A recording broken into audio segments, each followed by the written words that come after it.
আগামী নির্বাচন আওয়ামী লীগ নিয়ন্ত্রণ করবে। এনসিপির 1 বছরের আগের অবস্থান বর্তমান অবস্থান ঠিক কেমন পার্থক্য আপনি পেয়েছেন, এবং তার সাথে সাথে এনসিপির কি নতুন করে কোনো জোট করার সম্ভাবনা আছে কিনা, কোনো দলের ব্যক্তিগত অভিমত কি আপনার? দেখেন, আমাদের গ্রামের মানুষ একটা কথা বলে আর কি, যে সেই লোকটা তত বেশি ভালো যার সম্পর্কে আপনি যত কম জানেন, যার সম্বন্ধে আপনি কিছুই জানেন না, সে খুব ভালো মানুষ। যতই জানতে থাকবেন ততই বুঝতে থাকবেন যে সে তার ভালোর মাত্রাটা কীভাবে কমতেছে। 1 বছর আগে এনসিপি সম্পর্কে কেউ কিছু জানতো না। 1 বছরের মধ্যে লোক অনেক কিছু জেনে ফেলেছে এনসিপি সম্পর্কে, যে এরা কী করে, কীভাবে যার পকেটে টাকা থাকে না সে জমিদারের বংশধর হয়ে যায়, কীভাবে যে নাকি টেম্পো চালানোর কথা চিন্তা করে ফেসবুকে স্ট্যাটাস দিত, সে মাঝে মাঝে তার চা খাওয়ার জন্য ওয়েস্ট ইন্ডিজে যাওয়া হয়, এগুলো লোকে জেনে ফেলছে কিন্তু। এবং একটা দলকে নষ্ট করার জন্য 1-2 জন লোকই যথেষ্ট, এবং সেই জিনিসটা হয়েছে। এনসিপিকে নিয়ে অনেকে খুব আশা করছিল, আমি নিজেও খুব আশাবাদী ছিলাম এনসিপিকে নিয়ে। আমার মনে হয়েছিল যে আওয়ামী লীগ এবং বিএনপি যে গড্ডা লীগের প্রবাহ, তার বিপরীতে বোধ করি আমরা একটা ইয়াংদের, নতুনদের একটা দল পেতে যাচ্ছি। কিন্তু পরে দেখা গেলো সেটা হলো না, কারণ ওই 1-2 জন এই দলটাকে শেষ করে দিয়েছে। একজন লোক বলতেছে আমাদের গ্রামের সবচেয়ে গরিব হলাম আমরা, সে নিজে বলতেছে আমাদের গ্রামের সবচেয়ে যে ভাঙা ঘরটা সেটা আমাদের ঘর। সে কি এখন ওই কথা বলে না তো? তার বাইরে যে বিল্ডিং উঠতেছে এই ছবিও সবাই দেখে। এখন অনেকভাবে হয়ে যায়। একটা কথা মাথায় রাখবেন, টাকা এটা কিন্তু কখনো আসমানি উপায়ে আসে না। আসমানি উপায়ে টাকা আসলে পরে আমাদের নবী খেজুর খেয়ে রোজা রাখতো না। আসমানি উপায়ে ওই আসতে পারে, টাকা আসে না। টাকাটা তাহলে কেমন করে আসে? হিসাব বেশ সহজ। তো ওনারা কী চাকরি করে? প্রথম দিকে দেখতাম মাঝে মাঝে এনসিপির 2-1 লিডার বলতো আমরা বিভিন্ন জায়গায় যে টকশো করি, সেখান থেকে যে টাকাটা পাই সেই টাকাটা পার্টিকে দিই। তো টকশো তো ওদের মানে আমার অনেকের জন্মের আগে থেকে আমি টকশো করি। তো আমি তো এখন পর্যন্ত কোনোদিন 5 স্টার হোটেলে যে খাওয়ার কথা চিন্তা করতে পারি নাই, সঙ্গে একটা চাকরিও করতাম। আমি যদি ভুল না করি কিছুদিন আগে মনে হয় আপনারা 2 জন কোথাও হাঁসের মাংস আমরা দুষ্টুমি করছিলেন। আমরা এমনি দুষ্টুমি করছিলাম তখন। আমরা কোথাও যাই নাই, আমরা আমাদের এক বন্ধুর রেস্টুরেন্টে বসে চা কফি খেয়েছি, তাও সেই বন্ধুর সৌজন্যে, আমরা বিল দিই নেই। হ্যাঁ, উনি আমাদের খুব পছন্দ করে, তো বন্ধু আমাদেরকে, ওনার নতুন রেস্টুরেন্ট, তো উনি আমাদেরকে একটু পছন্দ করে চা কফি খাইয়েছেন যে তার নতুন রেস্টুরেন্ট কেমন সেটা। তার মানে আমি ধরে নিতে পারি যে আপনারা এখনো হাঁসের মাংস না, এমনিতে তো জীবনে নিশ্চয়ই খেয়েছে, কিন্তু ওইভাবে ওখানে ওই নীলামাকে যে মানে ওই ঘটনা জানাজানি হওয়ার পরে যাওয়া হয় না, যাওয়ার ইচ্ছা আছে। আমি আগেও যাই না, আমরা কেউ আগেও যাই না, আমরা আসলে অত দূর গিয়ে কে এত কষ্ট করে এটা খাবে। ওয়েস্ট এন্ডে কি খাওয়া হয়েছে কিনা না, সেটা তো আমরা দাওয়াত পেয়েছি। ওয়েস্ট এন্ডে আমি গিয়েছি একবার, যে বিভিন্ন রকম প্রোগ্রাম হয়, মানে টকশোর টাকা দিয়ে আসলে যাওয়া সম্ভব না। টকশো টাকা দিয়ে পকেটে টাকা খরচ করে আপনি তো এখনো যান, দেখবেন যে একটা বুফে, রেগুলার বুফের দাম 11,000 টাকার মতো, যদি আপনি একা খান। একটা প্রশ্ন আমি 2 জন অতিথির কাছেই আসবো। এই প্রশ্নটি হলো যে বিএনপির মহাসচিব বলেছেন যে তিনি ডক্টর ইউনূস, আমাদের যিনি প্রধান উপদেষ্টা, তার কণ্ঠে জিয়াউর রহমানের সুর পাচ্ছেন, বা তার মধ্যে জিয়াউর রহমানকে তিনি পাচ্ছেন, এরকম একটি কোডিং লাইন ছিল, নিশ্চয়ই আপনারা জানেন। আমি 2 জন অতিথির কাছে এই বিষয়ে জানতে চাইবো। আমি জনাব মাসুদ কামাল ভাইয়ের কাছে আগে জানতে চাই যে আসলে এই ব্যাপারটা আপনি কিভাবে দেখছেন? এই ব্যাপারটা আমি খারাপভাবে দেখছি এই কারণেই, দেখেন মির্জা ফখরুল ইসলাম আলমগীর বাংলাদেশের পলিটিশিয়ানদের মধ্যে যারা আছেন তাদের মধ্যে ওনার প্রতি আমার এক ধরনের শ্রদ্ধাবোধ আগে থেকে ছিল, খুবই ভদ্রলোক। এখন ভদ্রলোক কাকে বলে? যিনি অসংলগ্ন কথাবার্তা বলেন তাকে আর যাই হোক ভাই ভদ্রলোক বলা যাবে না। ওনার এই কথাকে আমাকে অসংলগ্ন কথা মনে হয়েছে। উনি এই কথাটা কী করে বলেন আমি বুঝলাম না। উনি তাহলে আমার মনে হলো যে তাহলে উনি ডক্টর ইউনূসকেও ভালোভাবে দেখেন নাই, জিয়াউর রহমানকেও দেখেন নাই। জিয়াউর রহমান সম্পর্কে আপনি তো আমাকে আমি জিয়াউর রহমানকে সরাসরি, তখন ছোটো ছিলাম, আমি কলেজে পড়তাম, ওনাকে আমি দেখেছি। এবং জিয়াউর রহমানের খাল কাটা প্রোগ্রাম, এখানে আমরা নিজেরা ফিজিক্যাল দেখেছি। সে কিন্তু ওই যে এক কোপ দিয়ে চলে আসার লোক ছিল না, কিন্তু সে একটা গেঞ্জি পরে মানে মানে বেশ মাটি কাটাকাটি করতেন। এই ভদ্রলোক এমন ছিলেন। এই ভদ্রলোকের অনেক বদনাম আপনি করতে পারবেন, কিন্তু তার যে অর্থনৈতিক সততা, এটা নিয়ে তার চরম শত্রু কখনো তার নামে কিছু বলতে পারবে না।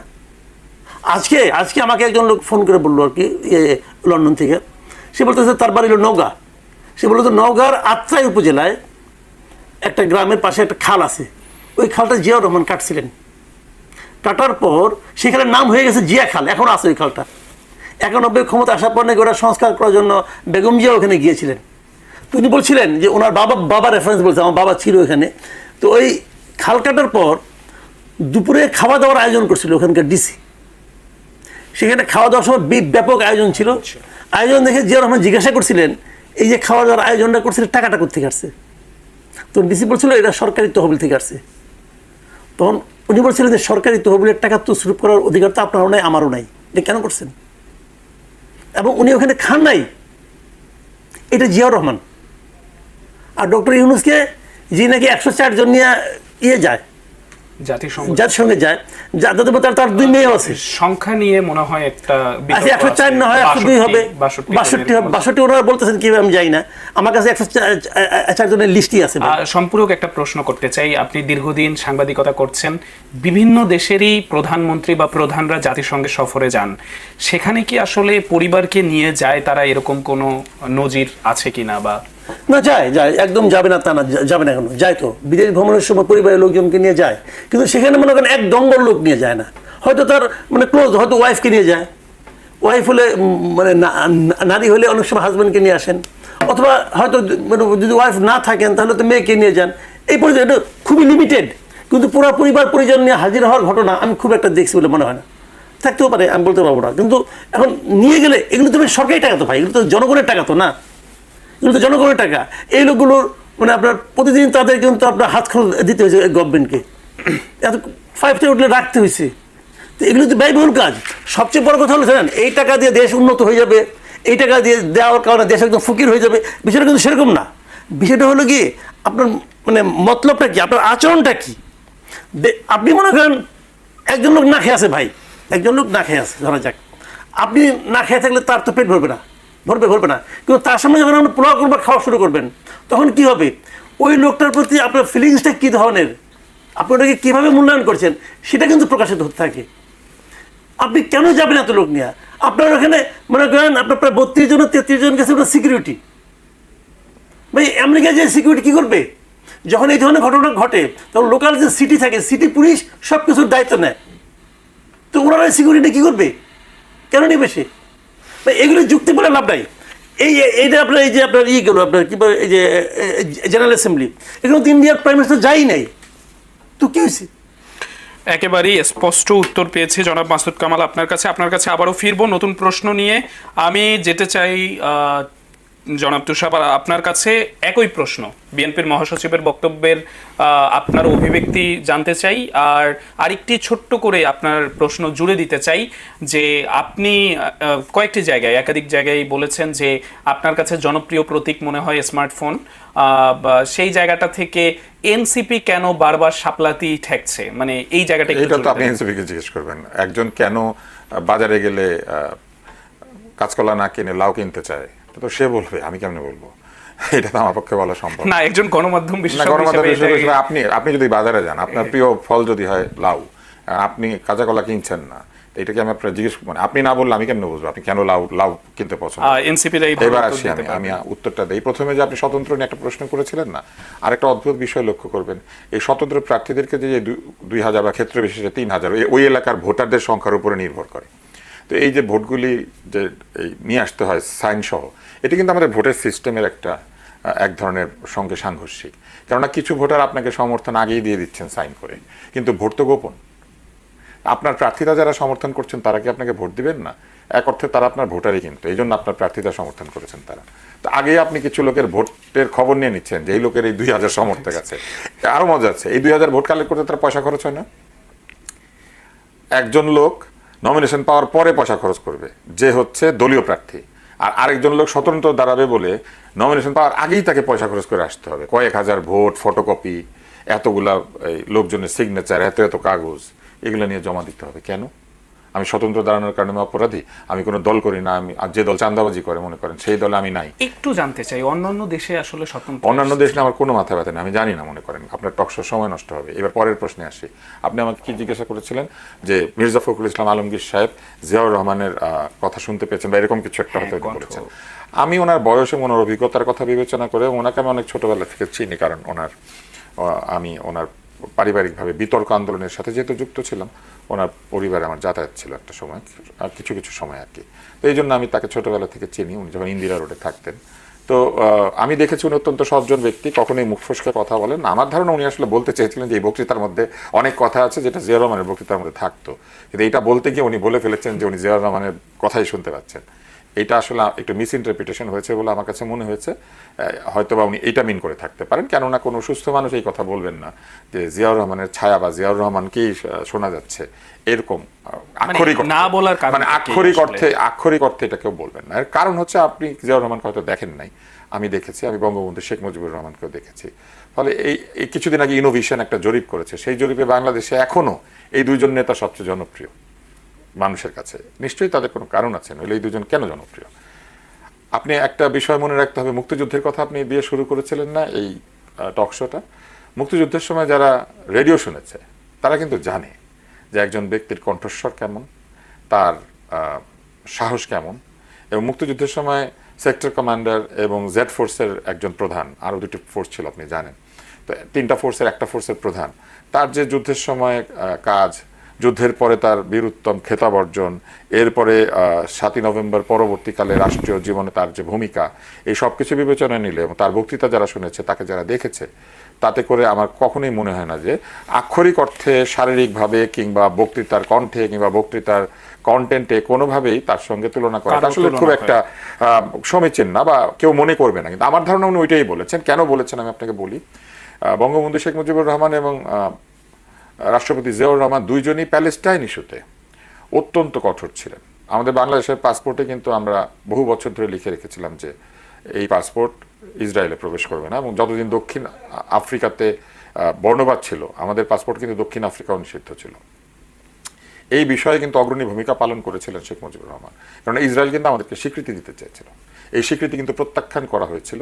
আমাদের মুক্তিযুদ্ধের সময় যে সরকার, সেই সরকার তাজউদ্দিনের নেতৃত্বে তারা প্রত্যাখ্যান করেছিল, এবং সেটা আমরা বহাল রেখেছিলাম। আর আপনি যদি জিয়াউর রহমানের জীবনে দেখেন তাহলে দেখবেন উনি প্যালেস্টাইন ইস্যুতে অত্যন্ত সোচ্চার ছিলেন। এখানে ইয়াসির আরাফাত এসেছিলেন, আহমেদ সেকু তুরে এসেছিলেন। প্যালেস্টাইন বিষয়ে তিনি এক ধরনের মধ্যস্থতা যে হচ্ছিল তার মধ্যেও তিনি ছিলেন।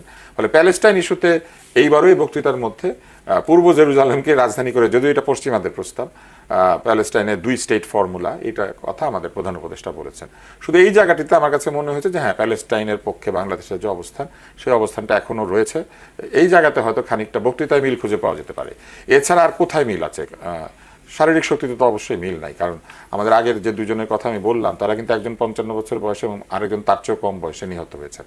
তো আর কোনো মিল আপনি খুঁজে পান? আর কোথায় মিল? তারা ব্যাংকের মালিক ছিলেন, তারা গ্রামীণ ফোন প্রতিষ্ঠা করেছিলেন, তারা ইউনিভার্সিটি লাইসেন্স নিয়েছিলেন, তারা কি নানান ধরনের সোশ্যাল ব্যবসা প্রতিষ্ঠা করেছিলেন। মাসুদ কামাল ভাই যেটি বললেন যে সততার দিক থেকে, এবং তারা তো নির্বাচিত ছিলেন, যেভাবে তারা তো নির্বাচিত ছিলেন। কারো সততা নিয়ে বলাটা খুব কঠিন, কারণ সততা তো একটা অ্যাবস্ট্রাক্ট বিষয়। কিন্তু আপনি রাজনৈতিক, এটা তো একটা রাজনৈতিক একটা স্টেট বক্তৃতা, মানে আমাদের রাষ্ট্রের সরকারের পক্ষ থেকে উনি সেইখানে গিয়ে জেনারেল অ্যাসেম্বলিতে আমাদের যে সরকারের এবং রাষ্ট্রের যে নীতি, যেটা বিশ্বে কিভাবে ভূমিকা রাখছে বা বিশ্বের সঙ্গে আমাদের যে সম্পর্ক, সেই বিষয়ে এখানে কথাবার্তা হচ্ছে।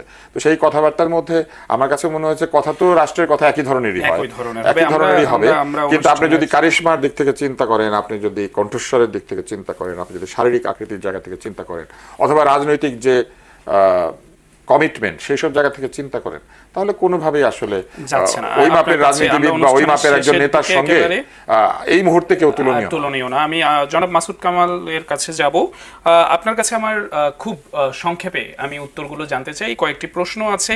প্রশ্নগুলো হলো যে একেবারেই আমরা দেখতে পাই যে পাহাড়ের বর্তমান পরিস্থিতি খুবই অশান্ত, সেই বিষয়টি সংক্ষেপে আমাদেরকে বলবেন। এবং আরেকটি সংযুক্ত প্রশ্ন জানতে চাই, কিছু জনপ্রিয় ইউটিউবার যারা আছেন তারা আপনাকে আওয়ামী লীগের সহায়ক শক্তি বলেন, মাঝে মাঝে অনেক কিছুই বলেন। তো সেই জায়গাটা থেকে আমি একটু প্রশ্নটি করছি যে আসলে আপনি বিচলিত হন কিনা।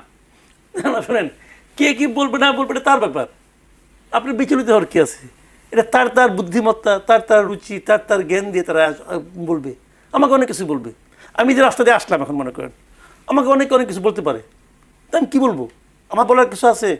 আবার আপনি দেখবেন রাস্তাতে আসার সময় আপনার বাসায় যাচ্ছেন, হয়তো 2-3টা রাস্তার কুকুর আপনাকে ঘেউ ঘেউ করলো, আপনি কী করবেন? আপনি বলবেন এই তুমি ঘেউ ঘেউ কী কোনো করো, বলবেন? আপনি বলবেন না তোর ভাই, এটা তার ব্যাপার, সে ওটাই পারে, সে ওটা করতেছে। এতে আমার কি আসে যায়? আমি আমার কাজটা ঠিক মতো করতেছি কিনা এটা রাত্রে ঘুমানোর সময় আমি শুয়ে চিন্তা করি, যে আমি আমার বিবেককে প্রশ্ন করি আমি কি ঠিক করতেছি। আমি যদি মনে করি আমি ঠিক আছি তো ঠিক আছি। পাহাড়ের অশান্তি, পাহাড়ের অশান্তি যেটা শুনেন আমি বলি আপনাকে, পাহাড়ের অশান্তি ঘটনাটা কি ঘটছে কিভাবে ঘটছে অত ডিটেলতে ভেতরের খবর তো আমরা জানি না এখন পর্যন্ত। যতটুকু দেখলাম একটা কিশোরীকে এরকম মানে দলবদ্ধ মানে ধর্ষণের ঘটনা ঘটেছিল পাহাড়ি মেয়েকে, সেটা নিয়ে ওখানে একটা বিক্ষোভ ছিল, অবরোধ ছিল, সে অবরোধ চলছিল, সেখানে কোনো একটা ঘটনাকে কেন্দ্র করে হয়তো বা সেখানে একটা মারামারি হয়েছে এবং সেটা এখন সহিংস রূপ নিয়েছে। তো এই জিনিসটা না আসলে আমি যেটা মনে করি পার্সোনালি, যে এখানে নানা ধরনের ঘটনা তো পাহাড়ে ঘটছে এবং পাহাড়ের ক্যারেক্টার কিন্তু আমাদের সমতলের মতো ক্যারেক্টার না। আমাদের সমতলে একজন মানুষ সম্পর্কে আপনি যেভাবে আইডিয়া করতে পারেন, তাকে যেভাবে কথা বলতে পারেন, নিয়ন্ত্রণ করতে পারেন, অথবা তাকে আপনি বোঝাতে পারেন, পাহাড়ে কিন্তু সেই পরিবেশে আর বড় হয়নি, ওদের ক্যারেক্টারটা ওই ধরনের না, কাজে তাদেরকে ওইভাবে ডেলিকেটলি তাদেরকে হ্যান্ডেল করতে হয়। এটা আমি যতটুকু বুঝি আর কি। সর্বোপরি আমি মনে করি যে ভাই কিছু জায়গা আছে পাহাড়, কিছু জায়গা সমতল, সবটা মিলেই তো আমার দেশ এবং দেশের আইন শৃঙ্খলা রক্ষা করার দায়িত্ব সরকারের। আপনার কথা শুনতে ইচ্ছে হয় কিন্তু সময়ের কাছে আমরা সবাই বাধা। একেবারেই লাস্ট প্রশ্ন আপনার কাছে জনাব মাসুদ কামাল, যে নিষিদ্ধ হওয়ার পরে আওয়ামী লীগের ঝটিকা মিছিল 30 সেকেন্ডে উত্তর দিবেন, এক্ষেত্রে কি বাংলাদেশের রাজনীতিতে বড় ধরনের কোনো প্রভাব ফেলার সম্ভাবনা আছে কিনা? ঝটিকা মিছিল প্রভাব ফেলবে না, আওয়ামী লীগ নিজে প্রভাব ফেলবে। আগামী নির্বাচনে হয়তো বা আওয়ামী লীগের কোনো মার্কা থাকবে না, হয়তো আওয়ামী লীগের প্রার্থী থাকবে না, কিন্তু তারপরেও আমি মনে করি আগামী নির্বাচন আওয়ামী লীগ নিয়ন্ত্রণ করবে।